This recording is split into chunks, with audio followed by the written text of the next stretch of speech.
एक बड़ी खबर इस समय आ रही है। मथुरा कृष्ण जन्मभूमि ईदगाह विवाद में मुस्लिम पक्ष को बड़ा झटका लगा है। इलाहाबाद हाईकोर्ट ने हिंदू पक्षों की अर्जियों को सुनवाई योग्य मान लिया। मुस्लिम पक्ष का विरोध था ये कि ये अर्जियां खारिज की जाएं, लेकिन मुस्लिम पक्ष की विरोध वाली अर्जी को ही अदालत ने रद्द कर दिया। अब मथुरा विवाद पर कोर्ट में इस पर केस चलेगा। झटका लगा है, पोषणीयता के आधार पर अब सुनवाई होगी। हमारे साथ विष्णु शंकर जैन है। विष्णु जी, आप मानते हैं एक बड़ी जीत है, क्या कहेंगे? देखिए, काफी इंपॉर्टेंट फैसला है। मैं जीत या हार के रूप में नहीं देखता हूं, क्योंकि एक लीगल प्रक्रिया है और लीगल प्रक्रिया में जितने भी एक प्रोफेशनल ढंग से अपने हर एक चीज को एक क्लिनिकली एक बात कोर्ट के सामने रखनी थी प्रोफेशनली, वो रखने का काम हमारी पूरी लीगल टीम ने किया है। मेरे सीनियर हरिशंकर जैन साहब ने, सारे लोगों ने किया है और कोशिश यही थी कि प्लेसेस ऑफ वर्शिप एक्ट, वफ एक्ट का जो एक नैरेटिव क्रिएट किया गया है कि ये केस चल ही नहीं सकता है और इसको निप इन द बड कर देना चाहिए। 4 साल तक बहुत लंबी लीगल लड़ाई लड़ी गई है। इलाहाबाद हाईकोर्ट ने इसका ओरिजिनल ट्रायल अपने पास मंगाया और उसके बाद 4 महीने की डिटेल्ड हियरिंग हुई है सिर्फ और सिर्फ पोषणीयता के बिंदु पे।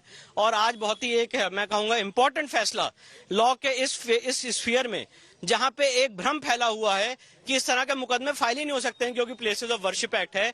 तो इस देश की लीगल हिस्ट्री के लिए एक बहुत अहम फैसला। कौन सा पॉइंट आपके पक्ष में था जिसने प्लेसेस ऑफ वर्शिप एक्ट को यहाँ लागू नहीं किया? 2 पॉइंट मुझे लगता है बहुत इंपॉर्टेंट है। सबसे पहला जो इलाहाबाद हाईकोर्ट का स्वयं का फैसला है 19 दिसंबर 2023 का, जिसमें बात होल्ड की गई है कि धार्मिक स्वरूप तय करने की आजादी देता है। और दूसरा सबसे इंपॉर्टेंट फैसला कि रिलीजियस कैरेक्टर शब्द जो यूज है उसको जो हमने इंटरप्रिटेशन किया था और साथ ही साथ जो राम मंदिर के केस का हवाला दिया था, मुझे लगता है वो बहुत इंपॉर्टेंट फैक्टर्स बने हमारे फेवर में जजमेंट आने। मुस्लिम पक्ष इसको चैलेंज भी कर सकता है आगे, और चूंकि आप कैविएट दाखिल करने जा रहे हैं तो आगे इसका क्या असर होगा? देखिए, मुझे लगता है वो ऑब्वियसली चैलेंज करेंगे। कोई आदमी प्रिडिक्ट तो नहीं कर सकता है वो क्या करेंगे, पर जो मेरा लीगल एक्यूमेन है वो ये कहता है कि उस ऑर्डर को सुप्रीम कोर्ट में चैलेंज करेंगे और अगर करेंगे तो हम भी सुप्रीम कोर्ट में अपना तर्क रखने के लिए मौजूद रहेंगे। इस मामले में आगे क्या होना है? हाईकोर्ट ने कब अगली डेट दी? अगली डेट ऑनरेबल इलाहाबाद हाईकोर्ट में 12 अगस्त के लिए लगाई गई है और तब इसमें वाद बिंदु तय होंगे और आगे केस ट्रायल प्रोसीड करेगा। आपको लगता है इसमें आपको सफलता मिल रही है आगे? मुझे पूरी उम्मीद है, क्योंकि यही एक रास्ता है।